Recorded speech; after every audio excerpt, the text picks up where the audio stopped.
দর্শক, আজ আমরা আপনাদের এমন কিছু খবর জানাবো যা গ্লোবাল জিওপলিটিক্সের পুরো সমীকরণ বদলে দিচ্ছে।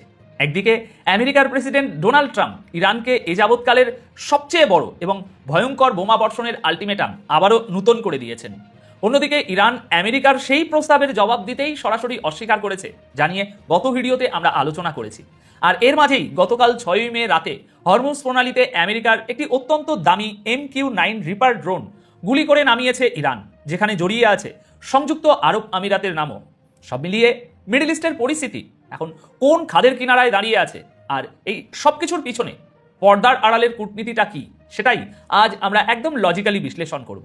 দেখুন, মিডল ইস্টের উত্তেজনা এখন একেবারে চরম সীমায় পৌঁছেছে, কারণ ডোনাল্ড ট্রাম্প ইরানকে তার শেষ এবং সবচেয়ে বড় আলটিমেটামটি দিয়ে দিয়েছেন।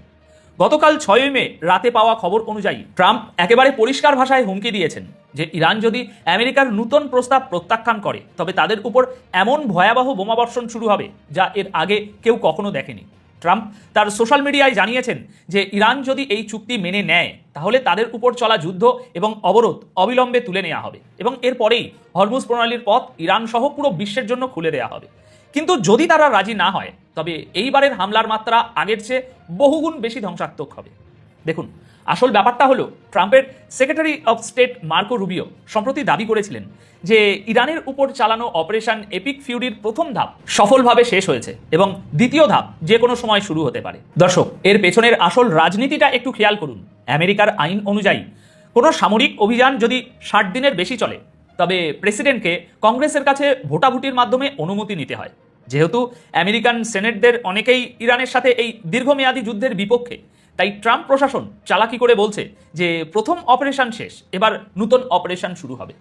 এটা মূলত আমেরিকান কংগ্রেসকে ধোঁকা দিয়ে বিনা অনুমতিতে যুদ্ধ চালিয়ে যাওয়ার একটা কৌশল মাত্র।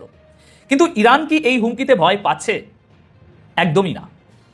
কেউ মানুক আর নাই মানুক, একদিকে ট্রাম্প শান্তির কথা বলে নিজের শর্ত চাপিয়ে দিচ্ছেন, অন্যদিকে বোমা বর্ষণের হুমকি দিচ্ছেন। গত 70 দিন ধরে চলা এই যুদ্ধের চরম উত্তেজনার পরও ট্রাম্পের এই কৌশল কাজে আসছে না। অনেক পশ্চিমা মিডিয়া দাবি করছিল যে আমেরিকা ও ইরানের মধ্যে ডিল প্রায় হয়েই গেছে, কিন্তু ইরান সরাসরি এই খবর উড়িয়ে দিয়েছে। ইরানের পররাষ্ট্র মন্ত্রণালয়ের মুখপাত্র ইসমাইল বাঘি স্পষ্ট জানিয়েছেন যে তারা এখনও আমেরিকার প্রস্তাবটি খতিয়ে দেখছেন এবং কোনো সিদ্ধান্তে পৌঁছালে তা পাকিস্তানের মাধ্যমে আমেরিকাকে জানিয়ে দেওয়া হবে। অর্থাৎ আমেরিকা সরাসরি চাপ দিলেও ইরান তার নিজের শর্তেই অটল রয়েছে। বিশ্লেষকদের মতে 70 দিনের এই টানা উত্তেজনার পরও ট্রাম্প হয়তো এখনো বুঝতে পারছেন না যে কেবল হুমকি আর সামরিক চাপ দিয়ে ইরানকে আলোচনার টেবিলে বসানো বা তাদের মাথা নত করানো সম্ভব নয়। পুরো দুনিয়া এখন এই দিকেই তাকিয়ে আছে যে ইরান শেষ পর্যন্ত কি জবাব দেয়। অন্যদিকে গতকাল 6 মে ট্রাম্পকে যখন নিউ ইয়র্ক পোস্টের পক্ষ থেকে প্রশ্ন করা হয় যে সরাসরি আলোচনার কভারেজ করার জন্য মিডিয়াকে কি ইসলামাবাদে পাঠানো উচিত, তখন ট্রাম্প অত্যন্ত রুক্ষ ভাষায় বলেন যে তার এমনটা মনে হয় না। ট্রাম্প জানিয়েছেন তিনি এখন তার জেনারেলদের সাথে মিটিং করছেন। এর মানে হলো আমেরিকা এখনও সরাসরি আলোচনার জন্য প্রস্তুত নয়, অথবা ইরান তাদের শর্তে কোনোভাবেই রাজি হচ্ছে না। এখানে একটা জিনিস আমাদের খুব প্র্যাকটিক্যালি বুঝতে হবে দর্শক, আর সেটা হলো হরমুজ প্রণালীর গুরুত্ব। এই ছোট্ট এবং সরু জলপথটি বন্ধ থাকার কারণে পুরো বিশ্বের অর্থনীতিতে রীতিমতো ধস নেমেছে। তেল আর গ্যাসের কথা বাদই দিলাম, সারা বিশ্বের মোট সারের প্রায় 30% এই পথ দিয়েই সরবরাহ করা হয়। এখন যদি হরমুজ প্রণালী বন্ধ থাকে তবে সারের চরম সংকট দেখা যাবে, আর এর সরাসরি প্রভাব পড়বে কৃষকদের উপর। আর কৃষকরা যখন রাস্তায় নামবে তখন গ্লোবাল ফুড সাপ্লাই চেন ভেঙে পড়বে। সামনেই নতুন ফসল বোনার সময়, এই মুহূর্তে সারের সাপ্লাই বন্ধ থাকলে আগামী দিনে বিশ্বজুড়ে খাদ্যের দাম আকাশ ছোঁয়া হয়ে যাবে। তাই আমেরিকা যদি ইরানের সাথে কোনো সমাধানে আসতে ব্যর্থ হয় এবং এই যুদ্ধ যদি দীর্ঘায়িত হয় তবে এর মাসুল গুনতে হবে পুরো বিশ্বকে। পশ্চিমা দেশগুলো যতই চাপ দিক না কেন, হরমুজ প্রণালীকে ব্লক করে দিয়ে ইরান আসলে পুরো বিশ্বকে একটি শক্তিশালী মেসেজ দিচ্ছে যে তাদের ইগনোর করলে গ্লোবাল ইকোনমি টিকিয়ে রাখা সম্ভব নয়। আর এই চরম উত্তেজনার মধ্যেই গতকাল 6 মে রাতে এমন একটি ঘটনা ঘটেছে যা ট্রাম্পের সমস্ত হিসাব নিকাশ উল্টে দিয়েছে। একদিকে যখন হরমুজ প্রণালী খুলে দেওয়ার জন্য চুক্তির কথা চলছে, ঠিক তখনই ইরান আমেরিকার একটি অত্যন্ত অত্যাধুনিক এবং কোটি কোটি ডলার মূল্যের MQ-9 রিপার ড্রোন গুলি করে নামিয়েছে। ইরানের নিউজ এজেন্সি ফার্স এই ধ্বংসপ্রাপ্ত ড্রোনের ধ্বংসাবশেষের ছবি ও ভিডিও প্রমাণ হিসাবে প্রকাশ করেছে। সবচেয়ে ইন্টারেস্টিং ব্যাপারটা হলো ইরানি থিঙ্ক ট্যাঙ্কের তথ্য অনুযায়ী এটি ছিল ড্রোনের এক্সটেন্ডেড রেঞ্জ ভার্সন, যা অনেক দীর্ঘ সময় ধরে আকাশে উঠতে পারে। যখন এই ড্রোনটিকে গুলি করে ভূপাতিত করা হয় তখন সেখানে আমেরিকা এবং সংযুক্ত আরব আমিরাতের সামরিক বাহিনী হরমুজের কাছে একটা জয়েন্ট অপারেশন চালাচ্ছিল। ইরান এটাকে নিজেদের আকাশসীমায় সরাসরি অনুপ্রবেশ এবং শত্রুতামূলক পদক্ষেপ হিসাবে বিবেচনা করে ধ্বংস করে দিয়েছে। দর্শক, এই নিয়ে ইরান আমেরিকার মোট 25টি MQ-9 ড্রোন ভূপাতিত করল, যার ভিজুয়াল প্রমাণ তারা দুনিয়ার সামনে হাজির করেছে।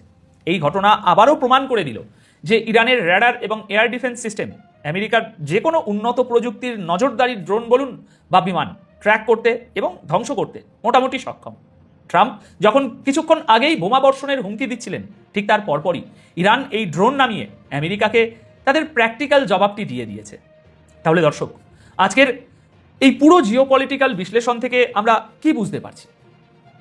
একদিকে ট্রাম্প প্রশাসন কংগ্রেসকে পাশ কাটিয়ে ইরানের উপর সামরিক চাপ বাড়ানোর একটা ব্লুপ্রিন্ট তৈরি করছে, কিন্তু ইরান পরিষ্কার বুঝিয়ে দিয়েছে যে তারা কোনো ধরনের হুমকিতে পিছু পা হবে না।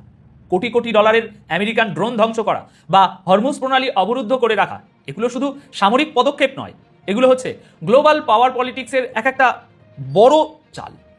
এখন দেখার বিষয়, ডোনাল্ড ট্রাম্প এই পরিস্থিতিতে সত্যি কি আলোচনার পথে হাঁটবেন, নাকি পরিস্থিতি নিয়ন্ত্রণের বাইরে চলে গিয়ে মধ্যপ্রাচ্যে একটি সর্বাত্মক যুদ্ধের সূচনা হবে? আপনাদের কি মনে হয়? ট্রাম্প কি শেষ পর্যন্ত ইরানের শর্ত মেনে নিতে বাধ্য হবেন? কমেন্ট করে আপনাদের মূল্যবান মতামত অবশ্যই জানাবেন। আপাতত তো তাহলে এখানেই বিদায় নিচ্ছি। দেখা হবে পরবর্তী ভিডিওতে নতুন কোনো বিশ্লেষণ নিয়ে। সবাই খুব ভালো থাকবেন, সুস্থ থাকবেন। ধন্যবাদ আপনাদের সকলকে।